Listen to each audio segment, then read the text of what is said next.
Hello मेरे प्यारे बच्चों, welcome to my YouTube channel. तो चलिए स्टार्ट करते हैं अपनी video. Today our topic is total probability. Chapter 13 का ये टॉपिक है, टोटल प्रोबेबिलिटीज़। इसके PYQs आज हम इस वीडियो में करेंगे। फर्स्ट पहले मैं टॉपिक डिफाइन कर देती हूँ। टोटल प्रोबेबिलिटी टॉपिक में क्या है, हमने दो तरह के इवेंट्स पढ़े हैं अभी तक। जो भी है इस तरीके से दो तरह के इवेंट्स होते हैं। एक तो वो इवेंट जो म्यूचुअली एक्सक्लूसिव होते हैं और एक इवेंट जो म्यूचुअली एग्जॉस्टिव होते हैं। इवेंट्स म्यूचुअली एक्सक्लूसिव का मतलब म्यूचुअली एक्सक्लूसिव का मतलब क्या होता है कि सैम्पल स्पेस हमें गिवन है, कोई भी सैम्पल स्पेस हमें गिवन है और उससे एसोसिएटेड इवेंट्स गिवन है, जैसे E1 E2 इस तरीके से इवेंट्स हमें गिवन है। कोई भी सैम्पल स्पेस में इवेंट्स हमें E1 E2 E3 इस तरीके से गिवन है। तो म्यूचुअली एक्सक्लूसिव जो इवेंट होता है, मैं और भी कहूँ जैसे E3 इस तरीके से इवेंट्स हमें गिवन है। तो म्यूचुअली एक्सक्लूसिव इवेंट का मतलब होता है इन सब का इंटरसेक्शन क्या हो जाएगा, 5। म्यूचुअली एक्सक्लूसिव जो इवेंट्स होते हैं E1 E2 E3 EN up to EN N events होंगे कोई भी सैम्पल स्पेस से रिगार्डिंग। तो इन सब का जो इंटरसेक्शन होता है E1 intersection E2 intersection E3 dash dash dash equal to कितना होता है, 5। यानी कि कुछ भी कॉमन नहीं आता इनके इंटरसेक्शन में से। अगर इन इवेंट्स को हम देखें तो इनके इंटरसेक्शन में कुछ भी कॉमन नहीं आता। इंटरसेक्शन का मीन्स क्या होता है, इवेंट्स में कॉमन लेना। तो कुछ भी कॉमन नहीं आता, ठीक है। और एक इवेंट होता है म्यूचुअली एक्सक्लूसिव।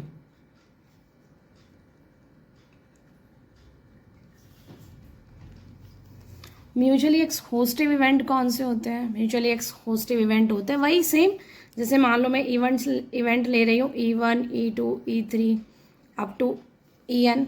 तो म्यूचुअली एक्सक्लूसिव इवेंट होते हैं जिनका यूनियन करें हम, तो यूनियन करने पर पूरा का पूरा सैम्पल स्पेस आ जाए, वो होते हैं म्यूचुअली एक्सक्लूसिव इवेंट। अब टोटल प्रोबेबिलिटी क्या होती है, टोटल प्रोबेबिलिटी में क्या होता है, सपोज करिए कि ये मेरा पूरा सैम्पल स्पेस है, ये क्या है, पूरा एक सैम्पल स्पेस। अब कोई इवेंट है रैंडमली, कोई आर्बिट्रेरी कोई इवेंट है जो सैम्पल स्पेस में से ही है, पूरे सैम्पल स्पेस में से। अब E1 E2 E3 up to EN इस तरीके से इवेंट्स हैं, जैसे ये E1 हो गया, ये E2 इवेंट हो गया, E3 हो गया इस तरीके से, और ये जैसे E4 हो गया। मैं 4 इवेंट में ही समझा देती हूँ टोटल प्रोबेबिलिटी क्या है। ये एक पूरा सैम्पल स्पेस हो गया। अब सैम्पल स्पेस में से ही एक रैंडमली कोई एक्सपेरिमेंट है, इवेंट A, ये पूरा इवेंट A है। अब इसी में ही सैम्पल स्पेस में ही E1 E2 E3 ये सारे सैम्पल स्पेस के ही क्या है, पार्टीशंस हैं। अब हम क्या कर रहे हैं, देखो ये वाला जो पोर्शन है, इस वाले पोर्शन को क्या बोलूँगी मैं, ये अगर पूरा A है और ये E4 है तो उसको ऐसे ही बोलेंगे ना कि E4 इंटरसेक्शन A। इस वाले पोर्शन को क्या बोलेंगे, इस वाले पोर्शन को बोलेंगे E2 इंटरसेक्शन A। इस वाले पोर्शन को क्या बोलेंगे, इस वाले पोर्शन को बोलेंगे E3 इंटरसेक्शन A। देन इस वाले पोर्शन को क्या बोलेंगे, E1 इंटरसेक्शन A। यानी A और E1 का इंटरसेक्शन पॉइंट है ना। अब जो मेरा पूरा A जो है वो क्या हो जाएगा, अगर मैं A की बात करूँ, A की प्रोबेबिलिटी फाइंड करूँ जो, तो प्रोबेबिलिटी ऑफ A जो होगा वो होगा probability of E1 intersection A plus probability of E2 intersection A plus probability of E3 intersection A plus probability of E4 intersection A, और अगर और भी इवेंट्स होंगे तो डैश डैश सॉन। अब जो हमने पढ़ा है इंडिपेंडेंट इवेंट, जो हमने पढ़ा था इंडिपेंडेंट इवेंट में, ये इंडिपेंडेंट इवेंट में मल्टीप्लिकेशन जो थ्योरम्स थी उसमें हमने ये पढ़ा है कि हम इंटरसेक्शन कैसे फाइंड करें। तो probability of A multiplication theorem से पढ़ी थी, तो ये जो इंटरसेक्शन है वो कैसे निकलता है, देखो E1 इंटरसेक्शन A कैसे फाइंड करेंगे, सबसे पहले इवेंट हुआ होगा E1, और E1 अगर हो चुका इवेंट है तब हुआ होगा इवेंट A, फिर इवेंट हुआ होगा E2 या फिर प्लस में साइन ना। देखो A अगर पूरा मैं A इवेंट की बात करूँ तो इन चारों का क्या हो गया, सम, और E2 इंटरसेक्शन A किस निकले, इस तरीके से निकलेगा। कि इवेंट E2 हुआ होगा, फिर इवेंट A हुआ होगा, या फिर सिमिलरली फर्स्ट E3 इवेंट हुआ होगा, देन E3 हो चुका इवेंट है, देन A हुआ होगा। हो चुका इवेंट है, इवेंट हो चुका इवेंट वो नीचे आता है, फिर इवेंट A होगा, या फिर E4 इवेंट हुआ होगा पहले और फिर E4 हो चुका तब A हुआ होगा। तो हो चुका इवेंट कहाँ आता है, नीचे आता है ना, हो चुका इवेंट, फिर A हुआ होगा, डैश डैश इस तरीके से और भी हो तो सो ऑन। ये होता है टोटल प्रोबेबिलिटी का फॉर्मूला। अगर जितने भी इवेंट्स होंगे, टोटल प्रोबेबिलिटी का फॉर्मूला। ये तो मैंने 4 इवेंट्स लेके 1 2 3 4 इस तरीके से 4 इवेंट्स लिए हैं, उनसे मैंने ये फाइंड किया है। बाकी चाहे कितने ही हो इस तरीके से ये फॉर्मूला निकलेगा, एन टर्म्स तक ये फॉर्मूला जाएगा। ये होता है हमारे टोटल प्रोबेबिलिटी। अब इस पर बेस्ड एक क्वेश्चन है, CBSE 2022 में ये क्वेश्चन आया है। इस क्वेश्चन से हम इस पूरे कॉन्सेप्ट को क्लियर करेंगे। क्वेश्चन है 1 bag contain 2 white and 4 black balls. एक बैग है जिसमें 2 वाइट एंड 4 ब्लैक बॉल्स हैं। And another bag contain 6 white and 4 black balls. दूसरा बैग है जिसके अंदर 6 वाइट और 4 ब्लैक बॉल्स हैं। 1 bag is chosen at random. दोनों में से कोई एक बैग को सेलेक्ट किया गया फ्रॉम द सेलेक्टेड बैग, और जो सेलेक्ट किया गया बैग है उसमें से 1 बॉल इज ड्रॉन। एक बॉल को ड्रॉ किया गया। Find the probability that the ball drawn is white. Probability बतानी है कि वो बॉल कैसी है, वाइट है। आपको 2 बैग दिए हुए हैं इस तरीके से। फर्स्ट बैग है जिसमें 2 तो वाइट है और 4 कैसी बॉल है, ब्लैक। और दूसरा बैग है हमारे पास जिसमें 6 वाइट है एंड 4 कैसी हैं, ब्लैक बॉल। अब कह रहा है कि दोनों, क्वेश्चन क्या बता रहा है हमें कि हमने सबसे पहले एक बैग को सेलेक्ट किया। तो बैग सेलेक्ट किया तो बैग वो फर्स्ट वाला बैग भी हो सकता है और बैग सेकंड भी हो सकता है, बैग फर्स्ट भी और बैग सेकंड, इन दोनों में से कोई एक बैग सेलेक्ट हो सकता है। फिर जब बैग सेलेक्ट हो जाता है उसमें से एक बॉल को ड्रॉ किया गया और वो बॉल हमें बताने कि वो बॉल कैसी है, वाइट बॉल। तो सबसे पहले जो इवेंट होंगे E1 E2 इवेंट होंगे, तो सबसे पहले क्या हुआ होगा, सबसे पहले बैग सेलेक्ट हुआ। अब वो बैग फर्स्ट भी हो सकता है और वो बैग सेकंड भी हो सकता है। तो E1 इवेंट हमारा क्या हो जाएगा, bag selected bag is first, यानी कि फर्स्ट बैग को सिलेक्ट किया गया। सेलेक्टिंग फर्स्ट बैग इस तरीके से, फर्स्ट बैग को मैंने सेलेक्ट किया। जरूरी नहीं है कि फर्स्ट बैग सेलेक्ट हो। E2 इवेंट क्या हो जाएगा, सेलेक्टिंग सेकंड बैग। ऐसा हो सकता है कि बैग सेकंड सेलेक्ट हो जाए। अब 2 बैग है, 2 इवेंट E1 और E2 की प्रोबेबिलिटी भी हम साथ में फाइंड कर लेंगे। हमारे पास 2 बैग है, 2 बैग में से एक बैग को सेलेक्ट करने की प्रोबेबिलिटी कितनी हो जाएगी, 1/2। दूसरा बैग है वही सेम, 2 बैग है, 2 बैग में से एक बैग को सेलेक्ट करना है तो 1/2। टोटल आउटकम्स में 2 बैग है और हम सेलेक्ट कितने को कर रहे हैं, एक बैग को, तो प्रोबेबिलिटी कितनी हो गई, 1/2। अब जो ए स्पेशल इवेंट हुआ है, जो आर्बिट्रेरी इवेंट है, वो क्या है कि एक बॉल ड्रॉ की गई और वो बॉल कैसी है, वाइट बॉल। दोनों में से हमने बैग सेलेक्ट किया सबसे पहले, अब उसमें से एक बॉल ड्रॉ की गई है और वो बॉल कैसी है, वाइट बॉल। तो सेलेक्ट बॉल इज वाइट। जो स्पेशल इवेंट है वो बॉल ड्रॉ की गई और उसी की प्रोबेबिलिटी पूछ रहा है, जिस उसी इवेंट की, कि बॉल कैसी है, वाइट बॉल। तो ए इवेंट की प्रोबेबिलिटी पूछ रहा है, यानी कि ये टोटल प्रोबेबिलिटी का क्वेश्चन है। और इवेंट ए की प्रोबेबिलिटी का फॉर्मूला क्या हो जाएगा, अभी हमने बताया। अब हमारे पास 2 इवेंट है तो मैं ये फॉर्मूला ये वाले टर्म्स और ये वाले टर्म्स, 2 टर्म्स लिखूंगी क्योंकि हमारे पास 2 इवेंट है। अब इसको अप्लाई कैसे करेंगे, फर्स्ट सबसे पहले E1 इवेंट हुआ होगा कि हमने बैग फर्स्ट सेलेक्ट किया। अगर E1 इवेंट हो चुका होता है तब हम उसमें से वाइट बॉल निकाल रहे हैं, है ना। फर्स्ट E1 इवेंट हुआ यानी कि बैग फर्स्ट सेलेक्ट किया होगा, फिर उसमें से वाइट बॉल निकली। या फिर E2 इवेंट हुआ होगा और E2 हो चुका इवेंट है, देन A हुआ होगा। इस तरीके से 2 केसेस हमने पुट कर दिए। फॉर्मूला हर बार पुट करना है। तो P ऑफ A आंसर हमारा कितना हो जाएगा, सबसे पहले मैं A/E1 और निकाल लेती हूँ, यहाँ पे प्रोबेबिलिटी ऑफ लिख देते हैं। अच्छा, A/E1 और A/E2 और फाइंड कर लेते हैं साथ के साथ, फिर हम इसमें सब्स्टिट्यूट कर देंगे। तो मैं यहाँ राइट कर रही हूँ A/E1। अच्छा, A/E1 का मीन्स क्या होता है, A/E1 का मतलब है कि E1 इवेंट हो चुका, E1 इवेंट हो चुका है, यानी कि बैग फर्स्ट हमने सेलेक्ट कर लिया। और बैग अगर फर्स्ट सेलेक्ट कर लिया तो फिर बॉल कैसी निकल रही है, वाइट। E1 इवेंट हो चुका तब हम प्रॉबिलिटी निकालते हैं ए इवेंट की, ये होता है ए बाई वन। कंडीशनल प्रॉबिलिटी है, कंडीशनल प्रॉबिलिटी कैसे फाइंड करते हैं कि हो चुका इवेंट है तब हम ऊपर वाले की प्रॉबिलिटी फाइंड करते हैं जो दिया हुआ हमसे पूछ रहा है।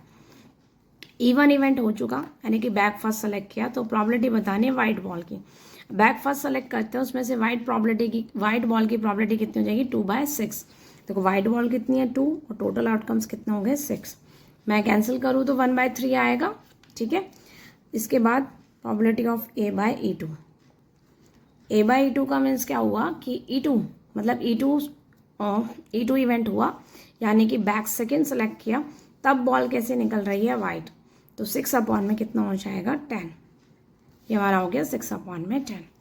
इसे कैंसिल करेंगे तो 1/3 और इसे कैंसिल करेंगे तो 3 में कितना हो जाएगा हमारा 5। अब हम वैल्यू सब्स्टिट्यूट कर रहे हैं यहाँ पे। 1/2 probability of E1, A/E1 it means 1/3 plus E2 event की कितनी हो गई 1/2 और A/E2 की कितनी हो जाएगी 3/5। 1/6 प्लस 3/10। एल्शियम ले लेते हैं तो एल्शियम आ रहा है 30। 6 5 30 और 10 का 30 में डिवाइड दिया तो 3 और 9 यानी हमारा हो जाएगा 14/13। कैंसिल आउट 2 की टेबल से 7/15। 7/15 this is our answer. Next question है CBSE 2023 का ये क्वेश्चन है। A bag contain 6 red and 8 black balls. एक बैग है जिसमें 6 रेड और 8 ब्लैक बॉल्स हैं। And another bag contain 8 red and 6 black balls. दूसरा बैग है जिसमें 8 रेड और 6 ब्लैक बॉल है। A ball is drawn from the first bags. इसमें फिक्स है हमारे पास कि हम फर्स्ट बैग ले रहे हैं, उसमें से एक बॉल को ड्रॉ किए without noticing its colour is put in the second bag.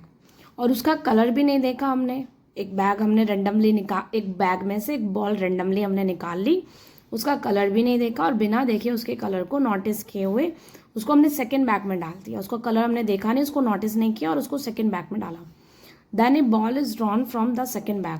फिर हम सेकेंड बैग में से एक बॉल निकाल रहे हैं और प्रॉबिलिटी फाइंड करनी है कि जो सेकेंड बैग में से आप बॉल ड्रॉ कर रहे हो वो रेड इन कलर, कि वो कैसी है, रेड बॉल है कलर में। तो इस क्वेश्चन को देखो स्टार्ट करते हैं। मैं डायग्राम की हेल्प से समझाती हूँ। जैसे हमारे पास फर्स्ट बैग है, फर्स्ट बैग में 6 रेड है और 8 ब्लैक बॉल है। और दूसरा बैग हमारे पास है, सेकेंड बैग में 8 रेड है और 6 ब्लैक बॉल है। अब कह रहे हैं एक बॉल ड्रॉ की गई है फर्स्ट बैग में से एक बॉल को ड्रॉ किया, फिक्स कर दिया है कि बैग फर्स्ट आपको लेना है, लेकिन एक बॉल जो है वो ड्रॉ करी। अब वो बॉल हमने देखी भी नहीं, उसका कलर हमने नोटिस भी नहीं किया और उसको हमने सेकेंड बैग में डाल दी। सेकेंड बैग में हमने इसको डाल दिया without noticing its colour is put in the second bag. A ball is then drawn from the second bag. अब हम सेकेंड बैग में से एक बॉल को ड्रॉ कर रहे हैं और प्रॉबिलिटी हमें फाइंड करनी है कि ये रेड है कलर में। तो आपके पास E1 E2 इवेंट तो क्या हो जाएंगे बच्चे, E1 E2 इवेंट तो होंगे कि हम फर्स्ट बैग में से बॉल ड्रॉ कर रहे हैं। जो बॉल हमने ड्रॉ करी वो रेड भी हो सकती है या फिर ब्लैक भी हो सकती है। तो यहाँ केसेस बन रहे हैं कि first drawn ball from bag first is red और ब्लैक, E1 E2 इवेंट। और इवेंट ए क्या हुआ कि जो हम बॉल ड्रॉ कर रहे हैं सेकेंड बैग से, एक बॉल हमने सेकेंड बैग से ड्रॉ करी है और उसकी प्रॉबिलिटी कैसी है, रेड कलर। ये हमारा इवेंट ए हो गया, जो स्पेशल इवेंट है, रेंडमली जो इवेंट हम ले रहे हैं वो ये हमारा इवेंट ए हो गया। तो स्टार्ट करते हैं अपना आंसर। E1 इवेंट क्या हो गया, a red ball is drawn from bag first. ये बॉल रेड भी हो सकती है और ब्लैक भी हो सकती है। या first drawn ball from bag first will be red, कुछ भी इस तरीके से लिख सकते हैं statement. A red ball is drawn from bag first. और E2 इवेंट हमारा क्या हो जाएगा, a black ball is drawn from bag first.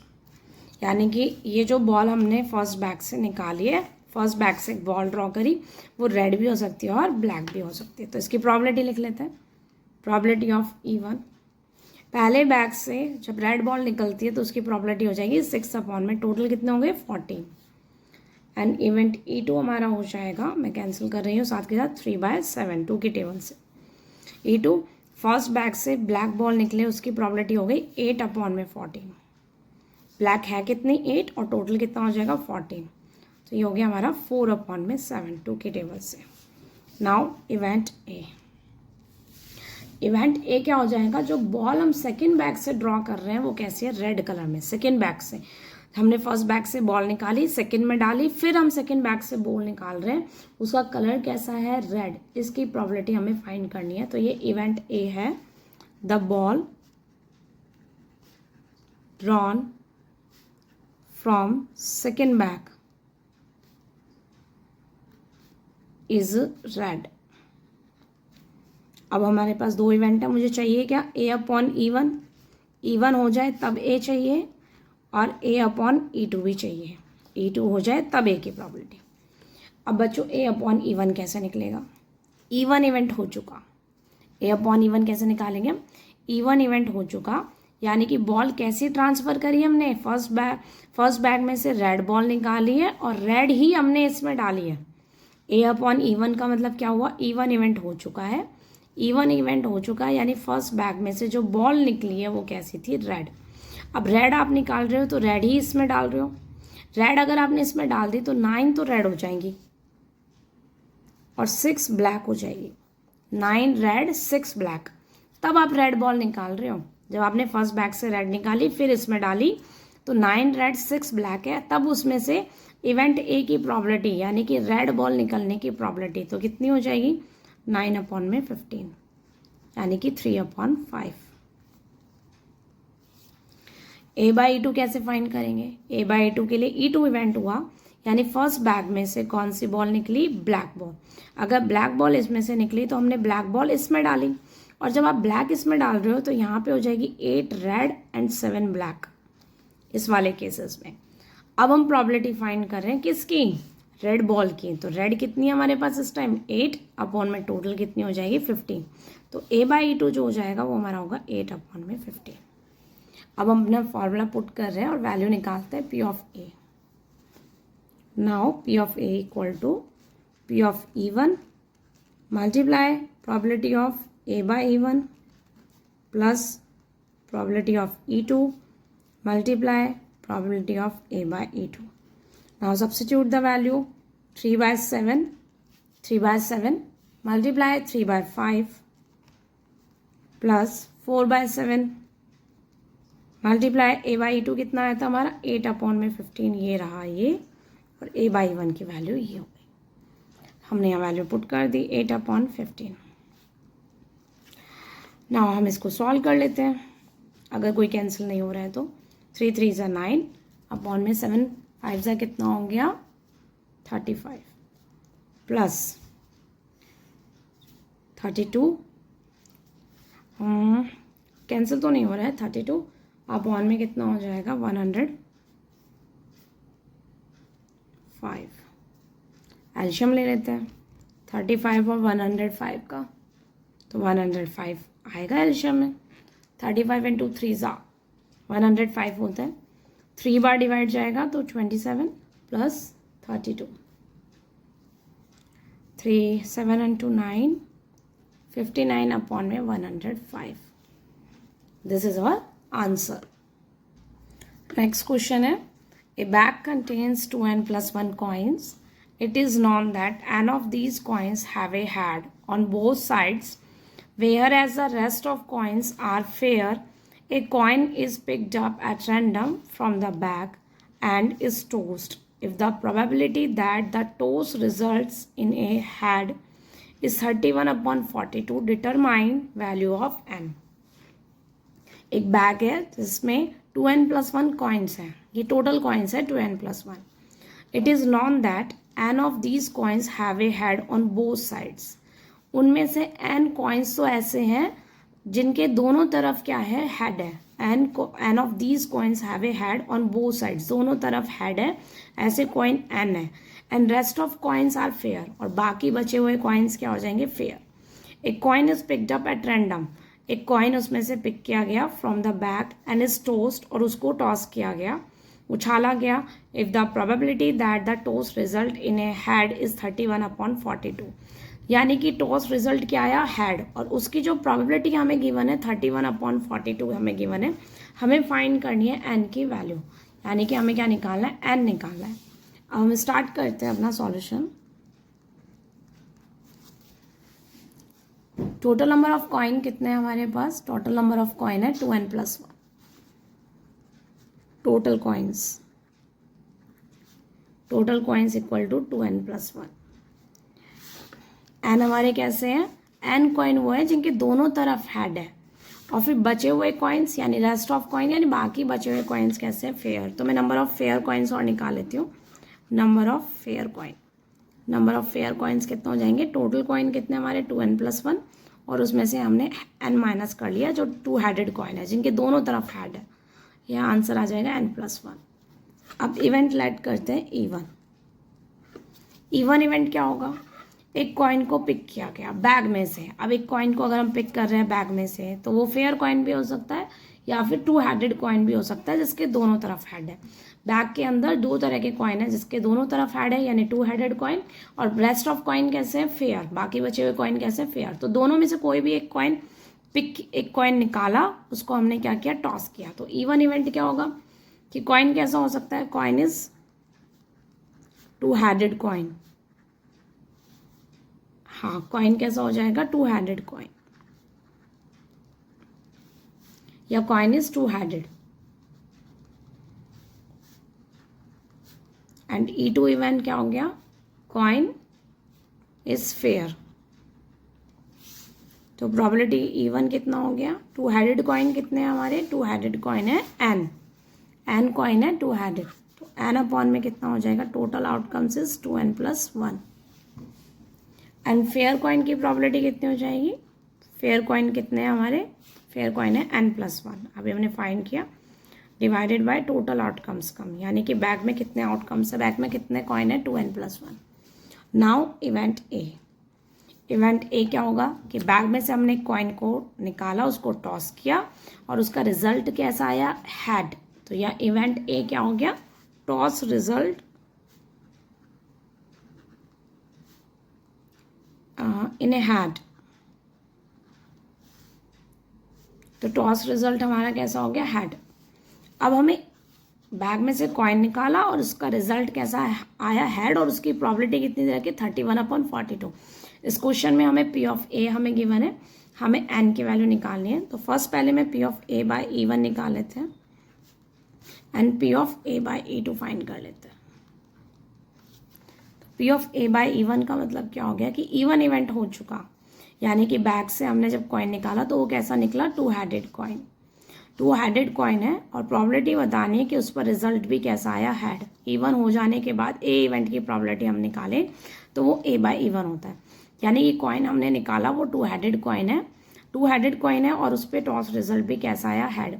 तो बच्चों ये श्योर इवेंट है, अगर 2 हेडेड कॉइन है तो दोनों तरफ क्या है, हेड, तो उछालोगे तो आप ऑब्वियसली हेड ही आएगा, तो वो श्योर इवेंट है। या फिर हम इसको लिख सकते हैं 2/2, क्योंकि टोटल आउटकम्स दोनों फेसेस पे हेड है 2, और निकाल भी हम हेड की रहे हैं तो 2/2। या फिर ये श्योर इवेंट है कि ये होगा ही होगा, दोनों तरफ अगर हेड है तो उछालोगे आप कॉइन को तो हेड ही आएगा टॉस करने पर। तो श्योर इवेंट की प्रोबेबिलिटी कितनी होती है, 1। A/2 इवेंट की प्रोबेबिलिटी निकालें, यानी कि कॉइन कैसा फेयर और उस पर हेड आए, उसकी प्रोबेबिलिटी क्या होती है, फेयर कॉइन पे अगर हेड आए तो प्रोबेबिलिटी क्या होती है, 1/2। क्योंकि टोटल आउटकम्स में तो टेल या हेड दोनों हो सकते हैं, और हेड आने के चांसेस क्या होते हैं एक फेयर कॉइन पे, 1/, में कितना हो जाएगा, 2। By law of total probability P of A equal to P of E1 into में P ऑफ ए अपॉन में E1 plus probability of E2 into में probability of A by E2। Now substitute the value, probability of a event में head आने की probability क्या है, toss करने पर रिजल्ट हेड ही आ रहा है और उसकी प्रोबेबिलिटी 31 कितनी है, 42। तो ये तो हमें गिवन है, ये हम पुट कर देते हैं 31/42। A/E1 कितना हो गया, प्रोबेबिलिटी ऑफ E1 पहले n/में 2n+1, A/E1 कितना है 1, plus probability of E2 n+1 में 2n+1, और मल्टीप्लाई में कितना हो गया 1/2। अब हम इसे सॉल्व कर लेते हैं। 31 अपॉन में 42 इक्वल टू एल्शियम भी ले लेती हूँ साथ के साथ, तो 2 इंटू में 2n+1 एल्शियम आएगा। जब हम यहाँ से डिवाइड देंगे तो यहाँ 2 बचेगा और 2 मल्टीप्लाई हो जाएगा, यानी कि 2n प्लस ये हो जाएगा हमारा n+1। मैंने एल्शियम लिया, एल्शियम में 2n+1 और 2 दोनों आ गए। जब आप 2n+1 का डिवाइड दोगे तो 2 बचेगा, वो n से मल्टीप्लाई हो जाएगा 2n, और यहाँ तो ये है ही, तो ऊपर कितना आ जाएगा n+1। 2 से 42 cancel, 31 upon 21। 31 upon 21 equal to 3n+1 upon में 2n+1। 2n and n 3n+1 upon में 2n+1। अब हम क्रॉस मल्टीप्लाई कर देते हैं।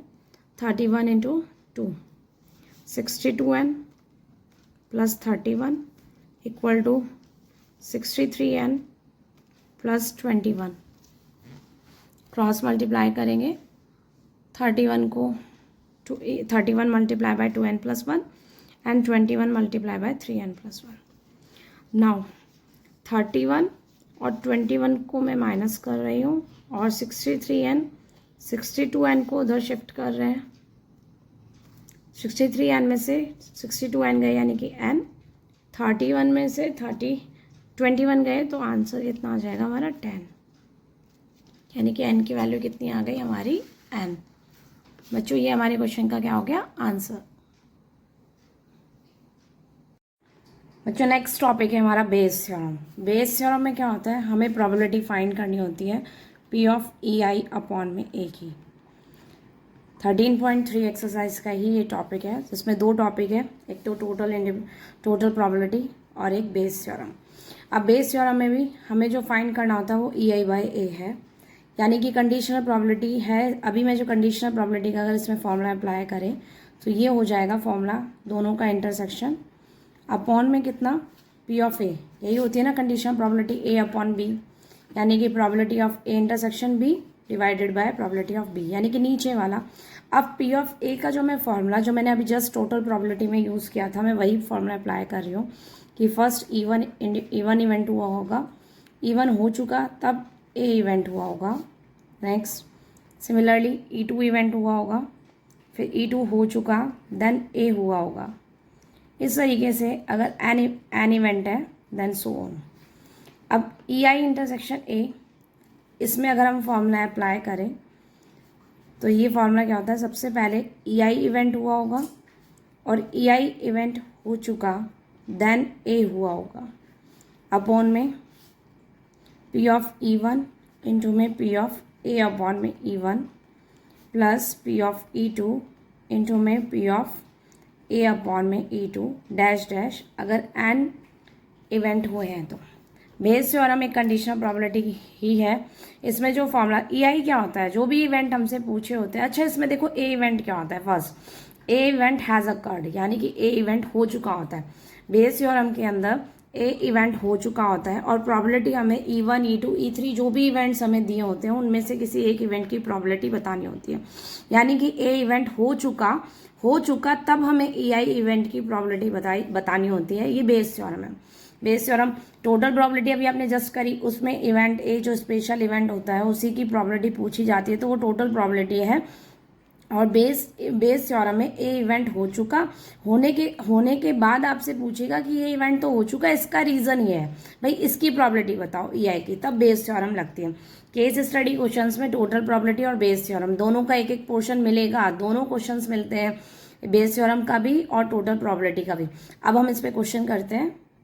हम स्टार्ट कर रहे हैं हमारा नेक्स्ट क्वेश्चन। CBSE 2023 एंड 15 में क्वेश्चन आया है। मैं इस क्वेश्चन को समझाऊंगी आपको, इस तरीके से NCERT भी आपके अच्छे से क्लियर हो जाएगी। In an answering a question on MCQ test with 4 choice per question, a student knows the answer, guesses or copies the answer. Let 1/2 be the probability that he knows the answer, 1/4 be the probability that he guesses, and 1/4 that he copies it. Assuming that a student who copies the answer will be correct with the probability 3/4, what is the probability that a student knows the answer given that he answered correctly? In an answering a question on MCQ, MCQ एक test चल रहा है, उसमें एक question का answer देते time उसमें 4 choice है, मतलब हमारे पास 4 चॉइस है एक क्वेश्चन के लिए। एक स्टूडेंट या तो आंसर जानता होगा, या वो गैस लगाएगा, तुक्का लगाएगा, या फिर वो कॉपी करेगा। लैट 3 तरह के इवेंट आपको दे रखे हैं, देखो, या तो स्टूडेंट आंसर जानता होगा, या फिर वो गैस करेगा, या फिर वो कॉपी करेगा। 1/2 प्रोबेबिलिटी है that he know the answer, वो आंसर जानता है, इसकी प्रोबेबिलिटी है 1/2। 1/4 प्रोबेबिलिटी है दैट ही गैस, एंड 1/4 है ही कॉपीज इट। कॉपी करने की जो प्रोबेबिलिटी है वो 1/4 है, और गैस करने की जो प्रोबेबिलिटी है वो 1/4 है। अज्यूमिंग दैट ए स्टूडेंट, माना कि एक student who copies the answer will be correct with the probability 3/4। माना कि एक स्टूडेंट जो, assuming that a student who copy the answer, जो कॉपी कर रहा है आंसर का, और उसकी प्रोबेबिलिटी, क्वेश्चन सही होने की जो प्रोबेबिलिटी है वो 3/4 है। What is the probability that student know the answer, probability बतानी है कि स्टूडेंट आंसर जानता है, given that he answered correct, दिया हुआ इवेंट क्या है कि उसका आंसर क्या है, करेक्ट। अब हम इसमें से इवेंट लेट करेंगे कि E1, E2, E3 ए इवेंट क्या है। तो हमारे पास 3 केसेस है क्वेश्चंस में, या तो स्टूडेंट आंसर जानता है, या वो गैस कर रहा है, या फिर वो कॉपी कर रहा है। तो हम इवेंट लेट करेंगे। आंसर स्टार्ट करते हैं बच्चों अपना सॉल्यूशन। E1 इवेंट जो है वो मैंने लेट किया, student know the answer. First line, student knows the answer. E2 event हमारा क्या हो जाएगा, guess the answer, guesses the answer, and E3 event copies the answer. इनकी प्रोबेबिलिटी हम राइट कर लेते हैं। Probability of E1, let 1/2 be the probability that he know the answer, उसके आंसर जानने की जो प्रोबेबिलिटी है वो 1/2 है। क्वेश्चन को गैस करने की प्रोबेबिलिटी 1/4 है, एंड कॉपी करने की जो प्रोबेबिलिटी है वो ऑल्सो 1/4 है। अब हम फर्स्ट लेट करेंगे कि इवेंट ए क्या है। तो हम हमारा क्वेश्चन पढ़ते हैं। अज्यूमिंग दैट ए स्टूडेंट, माना कि एक स्टूडेंट जो कॉपी कर रहा है, आंसर की कॉपी कर रहा है, विल बी करेक्ट, और उसका आंसर भी करेक्ट है, उसकी प्रोबेबिलिटी 3/4 है। What is the probability that student know the answer, क्या प्रोबेबिलिटी है कि स्टूडेंट आंसर जानता है, यानी कि E1 इवेंट के बारे में बात हो रही है, और दिया हुआ इवेंट क्या है, उसका आंसर करेक्ट है। तो बेस थ्योरम में हमसे हमेशा E1, E2, E3 ये इवेंट पूछा जाता है, और ए इवेंट हमेशा दिया होता है। अब हमारा दिया हुआ इवेंट क्या है कि आंसर क्या है, करेक्ट है। आंसर करेक्ट है, ये इवेंट क्या हो जाएगा, A. Now A equal to he answered correctly। अब हम निकालेंगे हमारे events A/E1, A/E2 and A/E3। First A/E1 find करते हैं। A/E1 का मतलब E1 इवेंट हो चुका, यानी कि स्टूडेंट आंसर जानता है, स्टूडेंट आंसर जानता है। E1 इवेंट हो चुका, स्टूडेंट आंसर जानता है। ए इवेंट की प्रोबेबिलिटी बतानी है, उसका आंसर क्या है, करेक्ट है। स्टूडेंट आंसर जानता है और प्रोबेबिलिटी बतानी है कि उसका आंसर करेक्ट है। आंसर जानता होगा तो आंसर करेक्ट ही होगा। तो बच्चों ये कैसा इवेंट है, श्योर इवेंट, और श्योर इवेंट की प्रोबेबिलिटी कितनी होती है, ऑलवेज 1। नेक्स्ट अब हम करते हैं, देखो नेक्स्ट A/E2 हमें फाइंड करना है। A/E2 में क्या है, हमें गिवन है, मतलब E2 इवेंट हो चुका, यानी कि स्टूडेंट गैस कर रहा है आंसर को, और प्रोबेबिलिटी बतानी है कि उसका आंसर क्या है, करेक्ट है। और A/E3 का मतलब स्टूडेंट कॉपी कर रहा है आंसर को, और तो भी उसका आंसर क्या है, करेक्ट है। अब आप बुक में देखोगे तो क्वेश्चंस जो ये हमने जो मैंने अभी लिखा है क्वेश्चन, उसमें आप चेक करोगे तो ये लिखा हुआ है कि assuming that a student who copy the answer, जो बच्चा कॉपी कर रहा है आंसर की और फिर भी उसका आंसर करेक्ट है, इसका मतलब वो 3/4 है। कॉपी कर रहा है आंसर, E3 इवेंट A/3 कितना हो गया कि कॉपी कर रहा है और फिर भी उसका आंसर करेक्ट है, इसकी प्रॉबिलिटी कितनी हो जाएगी 3/4। तो बच्चों इसकी प्रॉबिलिटी कितनी आ जाएगी हमारी 3/4। तो फिर कॉपी आंसर वो गैस कर रहा है फिर भी उसका आंसर करेक्ट है, तो ये 1 - 3/4 यानी कि कितना हो जाएगा 1/4। देखो आपको सिर्फ एक लाइन दी हुई है कि बच्चा कॉपी कर रहा है उसका आंसर फिर भी करेक्ट है, उसकी प्रॉबिलिटी कितनी गिवन है? बच्चा कॉपी कर रहा है आंसर फिर भी उसका आंसर करेक्ट है, उसकी प्रॉबिलिटी है 3/4। तो मैंने यहाँ पे लिखा कि A/3 का मतलब क्या हो गया, बच्चा क्या कर रहा है, बच्चा कॉपी कर रहा है फिर भी उसका आंसर करेक्ट है, उसकी 3/4 हो गई। तो बच्चों इस इवेंट की क्या प्रॉबिलिटी हो जाएगी कि बच्चा गैस कर रहा है आंसर को फिर भी उसका आंसर करेक्ट है। इवेंट ए क्या है, उसका आंसर करेक्ट है, तो यानी कि 1 - 1/4 कितना हो जाएगा आपका 1 - 3/4 कितना हो गया आपका 1/4। अब हमसे जो क्वेश्चन में पूछा हमसे ये है कि इवेंट ए तो हो चुका है, given that his answer is correct, और प्रॉबिलिटी बतानी है कि वो आंसर जानता है, यानी कि E1 इवेंट। तो मुझसे पूछा है E1/A। अब हम बेस थ्योरम अप्लाई करते हैं। बेस थ्योरम का फॉर्मूला हमारा क्या था, ऊपर तो यही आता है पॉसिबल आउटकम्स, यानी कि E1 इवेंट हुआ होगा, फिर E1 हो चुका इवेंट है, तब इवेंट ए हुआ होगा, और नीचे जितने भी हैं 3 इवेंट हैं उनके लिए टोटल आउटकम्स। तो P ऑफ E1 इंटू में P of A/E1 plus P of E2 into में P of A/E2 plus P of E3 into में P of A/E3। Value put करते हैं हम। E1 की जो वैल्यू है वो हाफ, A/E1 कितना है हमारा 1, half into 1 plus E2 1/4 into में 1/4, A/E2 1/4, E3 1/4, A/E3 3/4। कैलकुलेशन करते हैं बच्चों। हाफ 1/2 प्लस 1/16 प्लस 3/16, 1/2 अपॉन में 16 एल्शियम 8 प्लस 1 प्लस 3, 1/2 अपॉन में 8 1 9 3 12 अपॉन में 16, 1/2 इंटू में 16 अपॉन में 12, 2 से 16 कैंसिल 8 एंड 2 की टेबल से आंसर हमारा या 4 की टेबल से आंसर कितना हो जाएगा 2/3। तो बच्चों this is our answer. Next question है, ये भी अच्छा क्वेश्चन है, CBSE 2022 14 12 एंड 10 में आया हुआ है। A card from a pack of 52 cards is lost. एक कार्ड है 52 कार्ड्स में से एक कार्ड जो है वो खो गया। फ्रॉम द रिमेनिंग कार्ड्स, बाकी बचे हुए कार्ड्स में से 2 कार्ड्स आर ड्रॉन, 2 कार्ड को ड्रॉ किया गया, and are found to be diamond, और दोनों के दोनों कार्ड कैसे हैं डायमंड के। Find the probability of missing card to be diamond. प्रोबेबिलिटी बतानी है कि खोया हुआ कार्ड जो है हमारा डायमंड है। अब क्या कह रहा है क्वेश्चन कि 52 कार्ड्स है, उसमें से एक कार्ड आपका खो गया और बाकी बचे हुए कार्ड्स में से आपने 2 कार्ड को ड्रॉ किया गया, और क्या आप मिला कि दोनों के दोनों कार्ड कैसे हैं डायमंड के। 2 कार्ड आप ड्रॉ कर रहे हो और दोनों कार्ड कैसे हैं डायमंड के। प्रोबेबिलिटी आपको बतानी है कि मिसिंग कार्ड कैसा है डायमंड का। तो देखो जो मिला हुआ इवेंट है, जो हो चुका इवेंट है, तो 2 कार्ड जो ड्रॉ किए हैं वो कैसे हैं डायमंड के, ये आपका इवेंट ए है। और जो पूछ रहा होता है वो इवेंट हम E1 E2 लेट करते हैं बेस थ्योरम में। तो पूछ क्या रहा है आपसे, मिसिंग कार्ड क्या है, वो डायमंड का। आंसर स्टार्ट करते हैं बच्चों, तो हम इवेंट लेट करते हैं E1 कि मिसिंग कार्ड जो है वो डायमंड का है। Missing card to be diamond, missing card to be diamond, की खोया हुआ जो कार्ड है वो डायमंड का है। मिसिंग कार्ड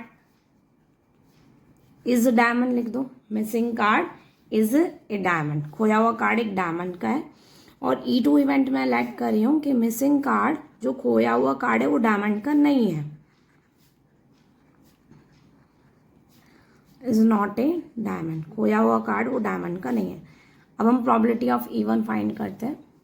देखो 52 कार्ड्स है, उसमें से एक कार्ड खो गया और उसके वो कैसा कार्ड है डायमंड का खोया है, तो उसकी प्रोबेबिलिटी बतानी है। तो बच्चों डायमंड के कितने कार्ड्स होते हैं, ये मैंने आपको पहले बताया था वीडियोस में। कार्ड्स में 4 तरह के होते हैं हमारे पास, heart, diamond, spade and club. तो डायमंड के कितने कार्ड्स होते हैं 13 कार्ड्स होते हैं। तो 13 अपॉन में कितना हो गया 52, कैंसिल आउट होके 13 के टेबल से 1/4। प्रोबेबिलिटी ऑफ E2 का मतलब खोया हुआ कार्ड डायमंड का नहीं है, यानी कि डायमंड के खोने की प्रोबेबिलिटी 1/4 है, तो डायमंड के ना खोने की 1 - 1/4, 3/4 से निकाल सकते हैं। बाकी आप 52 में से 13 माइनस कर लो, बाकी सारे कार्ड्स डायमंड के नहीं होंगे, उससे भी हम फाइंड कर सकते हैं।